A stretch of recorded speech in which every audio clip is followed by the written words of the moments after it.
रीता एक सरकारी बैंक में कैशियर के पद पर कार्यरत थी, तो उनका मायके आना जाना कम ही हो पाता था। पति विशाल जी भी अच्छी पोस्ट पर थे, तो साल में मात्र एक हफ्ते के लिए ही वो मायके जा पाती थी। बच्चों के करियर व पढ़ाई के चलते उनका रक्षाबंधन या भाई दूज पर भी आना जाना नगण्य होता, क्योंकि नौकरी और जिम्मेदारी उन्हें इसकी अनुमति कम प्रदान करती थी। वे हर रक्षाबंधन भाई भाभी को राखी और गिफ्ट कुरियर के करके ही तसल्ली ले लेती थी, और साथ में एक अच्छी राशि अपने भाई रितेश के अकाउंट में ट्रांसफ़र करती, जिसे उन्होंने अपने बेटे जैसा ही प्यार किया शुरू से। उसकी नौकरी लगने तक खूब आर्थिक मदद भी देती रहती थी। उनका छोटा भाई एक उच्च पदस्थ प्रशासनिक अधिकारी बन गया था, तो भाभी भी अच्छे परिवार से ही आई थी। अहंकार होना स्वाभाविक ही था।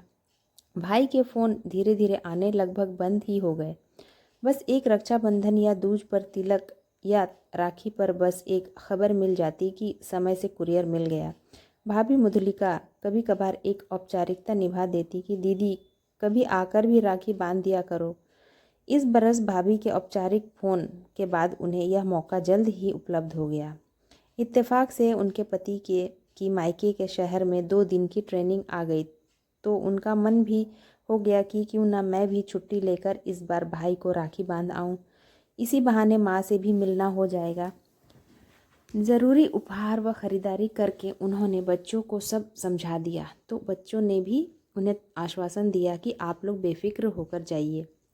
पर जब वह इस सरप्राइज़ यात्रा के बाद मायके पहुंची, तो उन्हें घर के बाहर छोड़कर उनके पति तुरंत ही ट्रेनिंग इंस्टीट्यूट को रवाना हो गए कि कल रक्षाबंधन की सुबह मैं तुम्हें यहीं से रिसीव कर लूँगा। घंटी बजाते हुए रीता जी मन में अपने बचपन के दिनों को जैसे जीती जा रही थी कि जब से शादी हुई तब से भाई के हाथ पर खुद से राखी नहीं बांध पाई। इतने बरस बाद आज ईश्वर ने संयोग दिया। इधर भाभी मधुलिका ने जैसे ही गेट खोला तो एक ठंडे से उत्साह के साथ अंदर बुलाया। अरे दी, आप अचानक? हाँ, क्यों? नहीं आना चाहिए था क्या? अंदर आते हुए रीता बोली। नहीं, ऐसी कोई बात नहीं, आप ही का घर है। रीता का तो सारा उत्साह ही बुझ गया। खैर, चाय नाश्ते के बाद वह माँ के कमरे में मिलने चली गई। वास्तविक खुशी सिर्फ माँ के ही चेहरे पर दिखी बेटी को देखकर। शाम तक भाई रितेश भी आ गया। भाई के साथ मिलने के बाद रीता थोड़ी देर के लिए गेस्ट रूम में आराम करने लगी। थकान की वजह से हल्की सी झपकी लगी ही थी कि कुछ खुसुर फुसुर की आवाज़ से उसकी आंख खुल गई। दीदी आज अचानक कैसे आ गईं? यह रितेश की आवाज़ थी। मुझे क्या पता, मैंने तो बस एक कर्टसी कॉल की थी कि कौन सा आती हैं, मधुलिका ने कहा।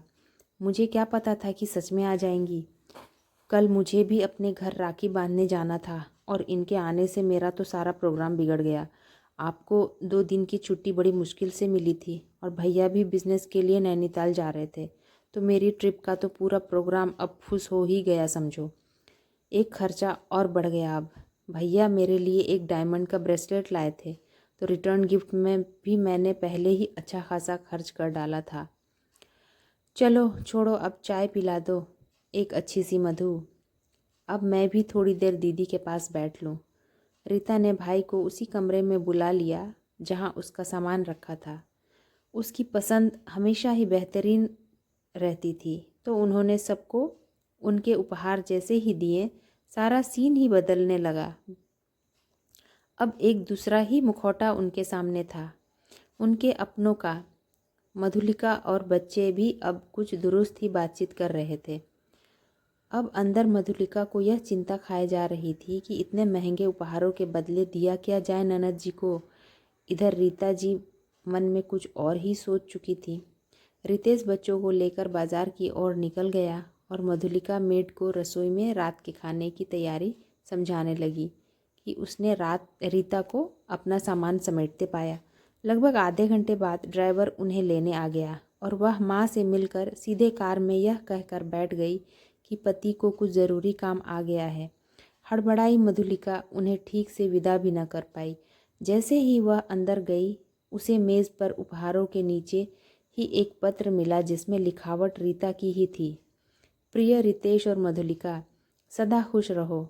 मैं यहाँ तुम्हारा त्यौहार ख़राब करने नहीं आई थी। आई थी तो बचपन के कुछ खट्टे मीठे पल ताज़ा करने। वो बचपन के प्रेम और संघर्ष की यादें।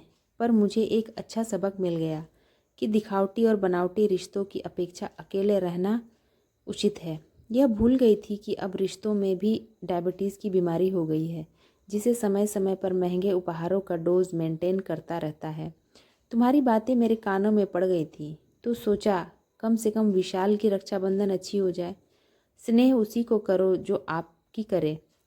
फिजूल में किसी रिश्ते के पीछे भागने का कोई मतलब नहीं। एक तरफा कब तक निभाती रहूँगी? तुम लोग थक कर पीछे छूट चुके हो, तो मेरा भी अब आगे बढ़ना उचित रहेगा।